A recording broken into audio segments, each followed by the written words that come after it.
So you just wrote a book. Can you please tell us a little bit about it? Yeah, sure. So the book is called Liberalism and the Free Society in 2021. And I sort of realized that while it was pretty obvious to everyone that we are in the midst of a global health crisis, it is not as well appreciated that we're really also in a global freedom crisis. There's different years in world history. 1917 and the birth of the Soviet Union, and 1776 for those of us in the United States. We look at these years and say, important history really came to a pivot, and what happened after was quite different from what happened before. I think there's an emerging conventional wisdom that 2020 and 2021 will go down in history as another really important crossroads. And a lot of people seem to think that the new normal, as we say, may be less free than it was. And the reason I wrote this book is because that is not preordained. It doesn't have to be that way. And I think that the organizations that I've gotten to know all around the world that Atlas Network works with are really well positioned to help restore some confidence that people should have in liberal democracy, and that they should be pushing back at some of the authoritarian ideas that I think are now a little bit ascendant in the wake of the pandemic. And we've got a lot of work to do, but this is mostly a hopeful book that takes a look at this community that is really devoted to an authentic liberalism. We try to assess a lot of the challenges that are out there, and give some ideas about a path forward, about a way that we can be a little more effective in how we make our ideas a little more attractive to audiences that are not familiar or that have been suspicious in the past. A lot of important work to be done, but I'm kind of optimistic that we're in a better position than many think. So could you please define for us liberalism and what makes a free society? Sure. Yeah. In different countries, liberalism is understood in different ways, especially in the United States. It has some baggage where people associate the word liberal with bigger government. But in most of the world, the ideas of the concept of liberalism remains really centered around the dignity and liberty of the individual. And therefore, there's an appreciation that economic liberties flow from those natural rights that every individual has, and that the role that government should play should be very clearly defined around those roles that it can play particularly well, establishing a rule of law, a court system, protecting people from enemies outside the country, and providing safety inside the country. But to be really skeptical about when government wants to try to dictate the way that people should live their lives and try to interfere in markets to try to create more fair economic outcomes, that those tend to be counterproductive. That's sort of at the basis of how what we understand as economics, that really take to heart how humble we should be about the ability of anybody to kind of steer a ship better than you can achieve with a free society that's kind of built on people making voluntary decisions. So that's sort of how I would try to present the liberal vision. But I wanted to ask you, you talk a lot about human dignity. How does human dignity fit into the free society and your definition of liberalism?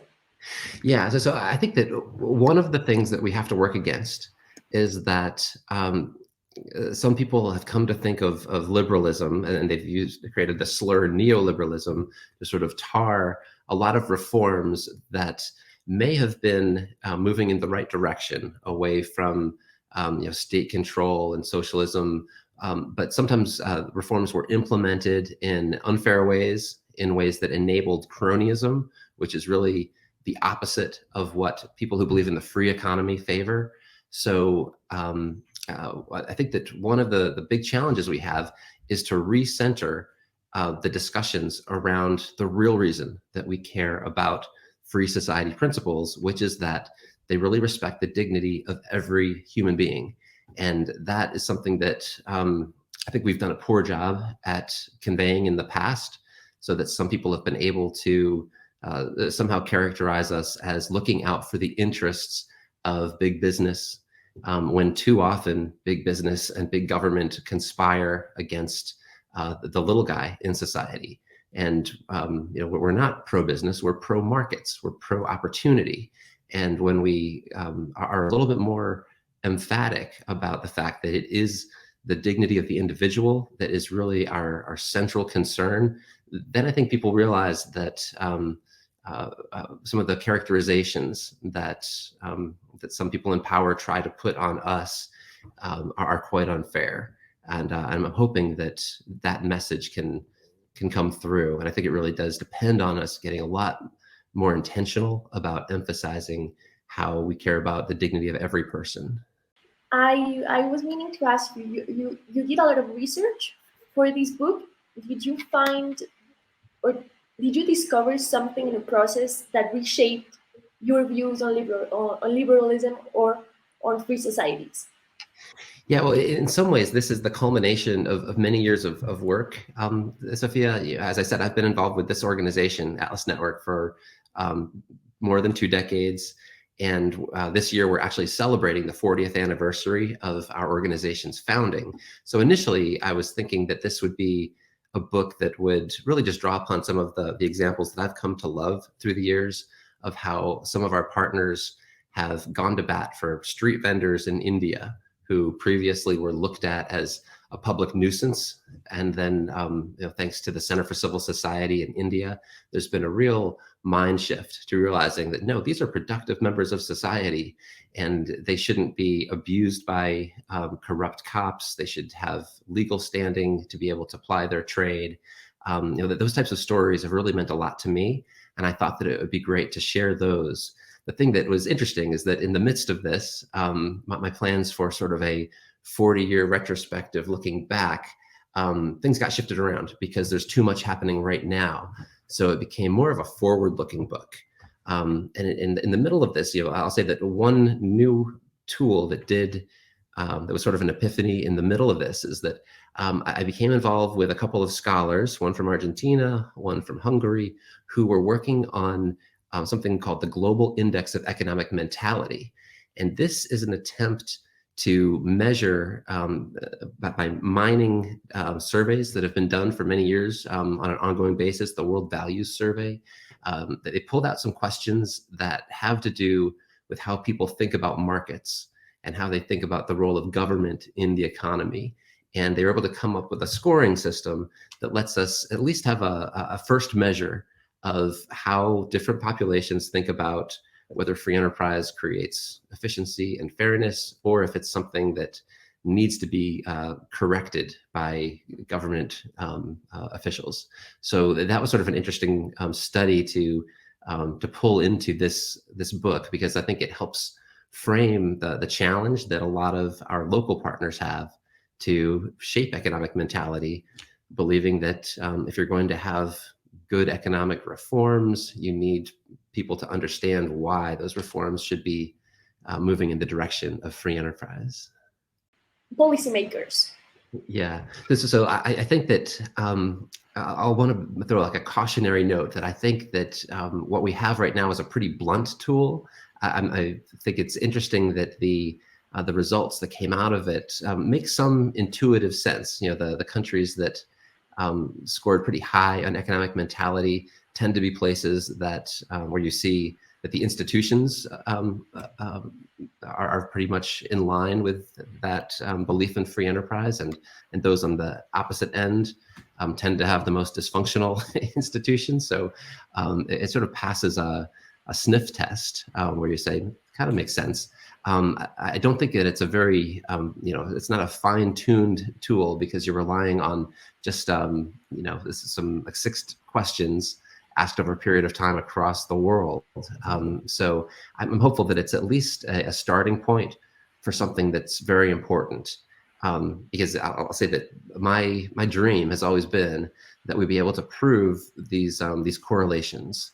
We already pretty much know from a lot of academic work that economic prosperity correlates with economic freedom. I'd love to be able to prove that economic freedom is highly correlated with economic mentality, and that the work that partners of Atlas Network, such as Instituto de Ciencia Política, that their work helps shape economic mentality. I think if we could prove that chain of events, then you'd see people starting to appreciate to a greater extent how important this is to have nonpartisan think tanks making a real principled case for liberal ideas. Why do you believe policymakers and decision makers should read your book and keep it in hand for Yeah. the years to come? Well, I hope that lots of people will find use in it. Part of what I hope it does is that it makes a case that there's a lot of us who care about political outcomes, but who really find it, I don't know, exhausting to be in the political fray where you're forever making compromises, and somebody has to do that hard work. But I'm glad that we get to perform what I think is also a very important service, which is to make the pure case about how we think our principles play out without needing to try to placate different, political constituencies to get things done. We really want to popularize the authentic ideas of liberty. Milton Friedman once had a great quote where he said that he didn't think the big task at hand was to elect the right people. He said, our task is to make it politically profitable for the wrong people once in office to do the right thing, because the public wants them to do that. And he said, if we can't do that, then even the right people probably won't be able to do the right thing when they're in office, or they'll get voted out. So I think that it's probably refreshing for a lot of people in politics to be reminded that at the end of the day, that there is a narrative of liberal ideas that works in a practical sense, and that appeals to some really inspiring ideals about the dignity and equality under the law of every person. So I hope that that's sort of a refreshing aspect of this, but at the same time, I think that those who read the book will see that we're not sort of pie in the sky dreamers. It's a lot of people that are working very hard at figuring out what incremental changes can actually improve people's lives. It's not all about casting this utopian vision of what a totally free society would look like. There's a lot of practical interest in how we make things better in a day-to-day sense. I have a follow-up question. Do you think liberalism has become hard to market to younger audiences, for example? Yeah, I think that one of the challenges of our age, we certainly see it here in the U.S., but I think it is common to almost all countries right now, is that there's greater polarization than we've seen in the past.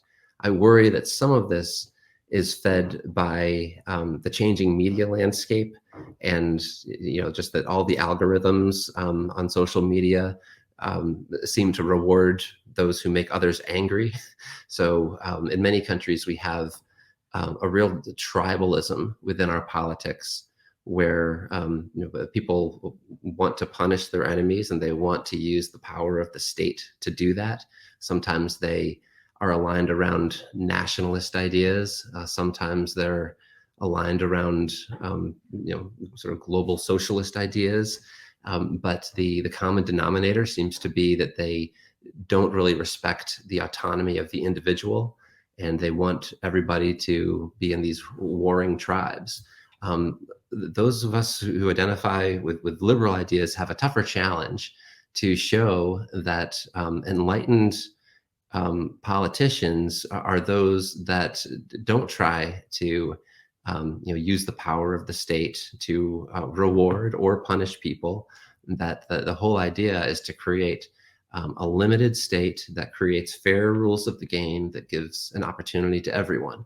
And that message, I think, is a really important one, but it's one that doesn't feed sort of the excitable crowds on Twitter and so on. So that is a challenge. Yeah, I'll say that one hypothesis that I do put into the final chapter of the book, and it's part of where I find some optimism, is that I do think that some of those who do have the reins of power in different countries have been overplaying their hand and have been just so misguided, especially during the pandemic, so misguided in how they've used the power of government, that it's creating an opportunity for those of us in the liberty movement to establish a new practical center. I think a lot of people used to think that if you were going to be aligned with the kind of people that show up at Atlas Network events, you had to agree down the line with Milton Friedman and Friedrich Hayek on all sorts of issues. I'd love if we got there, but I think that right now the battles we're fighting are more fundamental about free speech and free association and rejecting cancel culture and respecting that people can actually disagree, and that would be a good thing to have civil disagreement. So I think that's starting to appeal to people that didn't realize that their political bedfellows had such authoritarian instincts. So the good news is that it's gotten so bad that the game is being reset, and it provides some opportunity for those of us who are creative in seizing the moment. What do you believe is the biggest threat to a free society or an aspiring free society? Boy, there are a lot of threats out there. One of the things that I think is especially pernicious these days is the increasing expectation that people have that we can be made safe by others, and that it's not up to us to live our own lives and to make our own assessments of risks and so on. Those of us at Atlas Network, we haven't been spouting off about a lot of the the health discussions having to do with COVID-19. We are not epidemiologists and so on, but I think that it's safe to say that in many countries it's been alarming that there's this sort of this instinct to say we all must obey a central authority who's going to tell us who we can associate with, whether we can go outside or not, and when you actually look at the behavior of some of those same health professionals that are giving that advice, that they're not as vigilant as they are telling all of us to be, and I just worry this is part of an overriding trend that we're not thinking for ourselves as much as we should be. We're sometimes so fixated in trying to reduce the risk of one type of danger that we ignore a much more complicated set of trade-offs. And if we don't respect individuals' abilities to make trade-offs that concern their own families, their own lives, I think that's really detrimental to society. So that's, I think, one of the big, maybe cultural changes that I wouldn't have identified 10 years ago that seems really worrisome today. One of the things I've emerged from the pandemic with is a real sense of humility, that a lot of the data that we're getting about the pandemic has been contradictory at different times, and I think we should just be respectful that different people are going to draw different conclusions from the data, and they have different situations in their lives they're trying to navigate. So we shouldn't be so judgmental. I think that the thing that disturbs me is that we're seeing acted out in public life a lot of the dysfunction that we've seen in academia, where people feel uncomfortable expressing different views from views that contradict what's politically correct. And again, I think that just sort of reflects a lack of real appreciation that there's lots of different ways to see the world, and we should be curious about it. And people that have bad ideas, it's good for them to voice those bad ideas so that we can challenge them respectfully and hopefully both learn from the process. So I feel like that spirit of traditional liberal pursuit of truth has been sacrificed in recent years, and it's really up to us to reclaim it. Incentivize people to be contrarian and to present new ideas instead of having this kind of conformist mentality, because I think that those who would like to gain political power and sometimes use it very cynically, they depend on people who want to have this sort of tribal in-group feeling, kind of defining themselves against an out-group. That's the way that tyranny has been built through the ages. So I think we ignore that that problem at our. It's a big issue we shouldn't ignore. South America as a whole, Yeah. in general, but I would like for you to tell us why is it all the more relevant in Colombia right now? Yeah, well, it's really interesting. The elections you have next year and the risks that I see that if you'd told me 10 years ago or even 5 years ago, if you asked me which countries I'd be really hopeful about, it seemed that that the safe bets were Chile and Peru, Mexico, Colombia. These were countries headed in the right direction, and some of the most problematic trends right now I think we see in Chile and Peru, Mexico, and I hope not Colombia, but I think there's that risk that's out there. I'll say that one of the things that's very interesting to me, because I think I said earlier that this global index of economic mentality is, as I see it, a pretty blunt tool. I'm really proud that it exists. I hope that it triggers more people to try to study mentality, this really abstract idea, with a more exact tool than we've been able to build thus far. But one of the interesting findings was that Colombia ranked near the was the top rated country in Latin America out of the countries for which we had enough data to put in the sample. And Chile was on the bottom. And this was one of the things that motivated my co-author Carlos Newland from Argentina when Chile started to have the riots of 2019, really challenging the foundations of its institutions, which we always thought were so favorable towards economic freedom. Carlos Newland said, well, it shouldn't be a surprise, while they've had really enlightened laws and regulations that allowed Chile to grow like no other South American country. The people never really bought that it was legitimate. It was imposed on them. And there was a resentment towards those ideas, even as they succeeded in reducing poverty at a pretty dramatic scale. So maybe it's not surprising that Chile now seems to be scrapping a lot of those institutions. When your country had the protests of a few months back, I started to worry. Maybe we're seeing a repeat of what happened in Chile. But then it seems a little more hopeful for where we stand today. And I wonder, is there in fact more resilience among the Colombian population, which at least according to this global index of economic mentality, tends to favor free enterprise, tends to be suspicious of government intervention, at least more than your Latin American neighbors. So that's, I think, an interesting hypothesis to look at.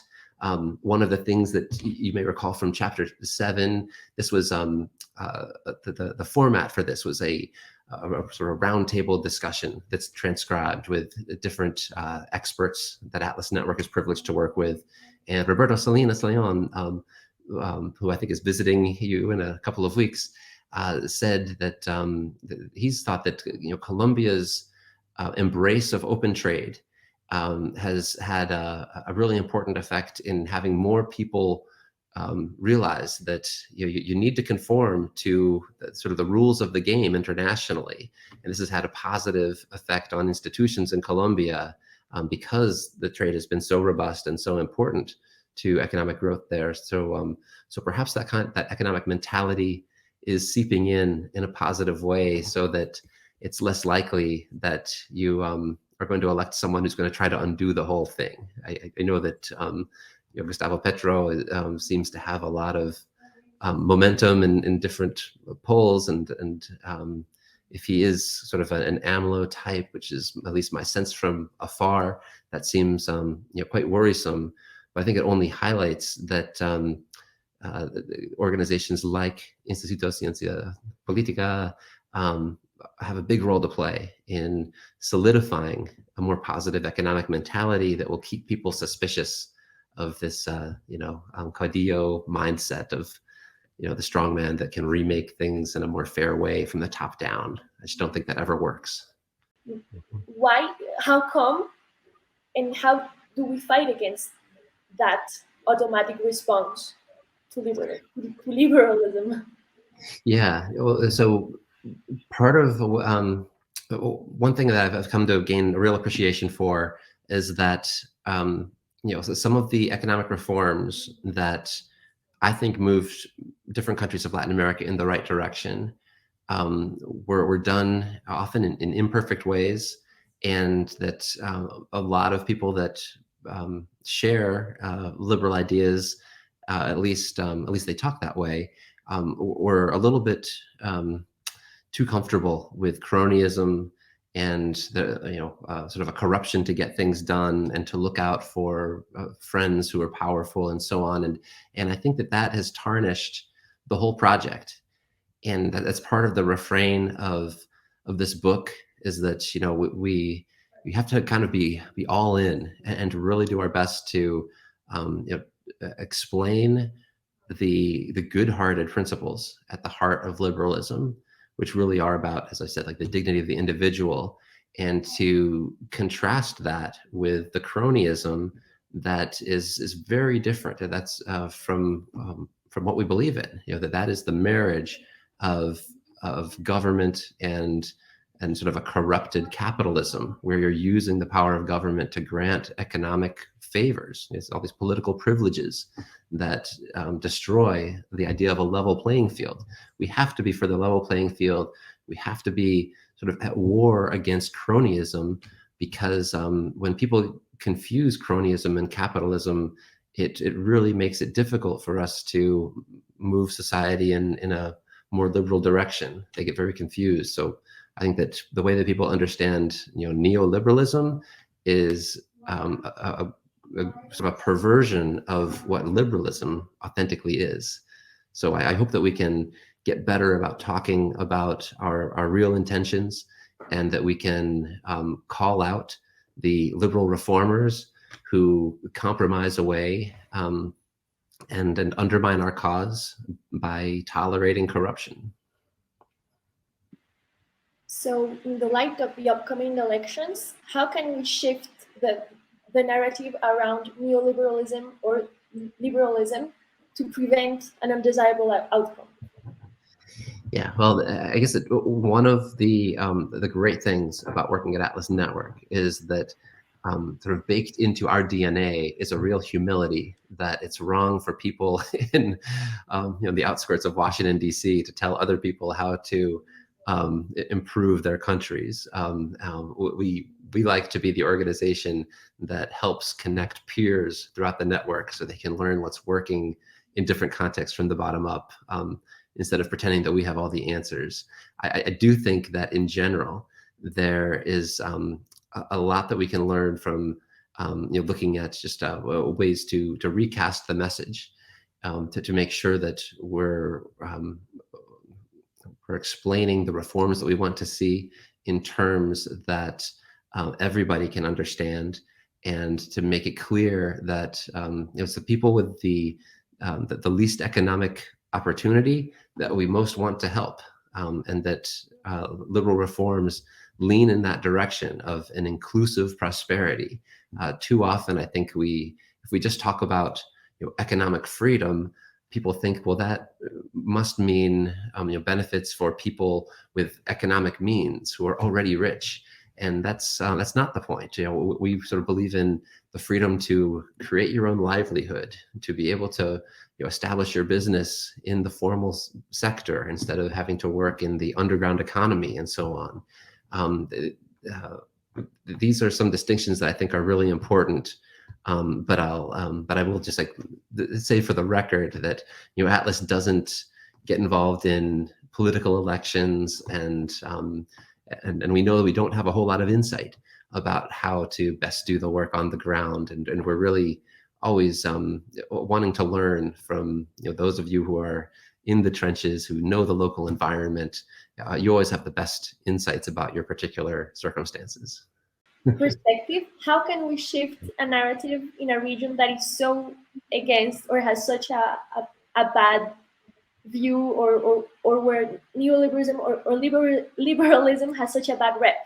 It's pretty difficult for us to shift a narrative, and so if you could say like one tip or one way to shift. Yeah, well, I think that part of it is a messaging challenge. One of the things that I've loved to see recently has been some of the organizations that we work with in the U.S. to really focus in on, instead of trying to appeal to people who are well into their careers, and sometimes you're just telling them what they already know. How do we go and find high school kids, college age kids, and meet them where their interests are, but sensitize them to why socialist rhetoric can be appealing, but often leads to a dead end. So I hope that there's a little more focus on messaging there, and I do think that can take a couple different forms. It's really important to, I think, lay out an inspiring vision of what authentic liberalism looks like and the principles that are at its heart. It's also really important to demystify some of the the glamour of the left. The idea that people respect a serial torturer like Che Guevara sickens me. And I think that we need, I don't like cancel culture, but people should talk about canceling Che. I don't know why people still wear him on shirts or why that's considered cool. I'd love to see more of a grassroots effort to really confront with the truth some of the icons of a philosophy that leads to authoritarianism. We've got to be able to make that unattractive, because it's really unattractive. To summarize everything we've just talked about, what are 3 lessons? Just 3. No, I'm so sorry. What are 3 lessons you hope every reader takes home after reading your book? Yeah. Okay. 3 lessons. See how I can do it off the top of my head here. I guess that the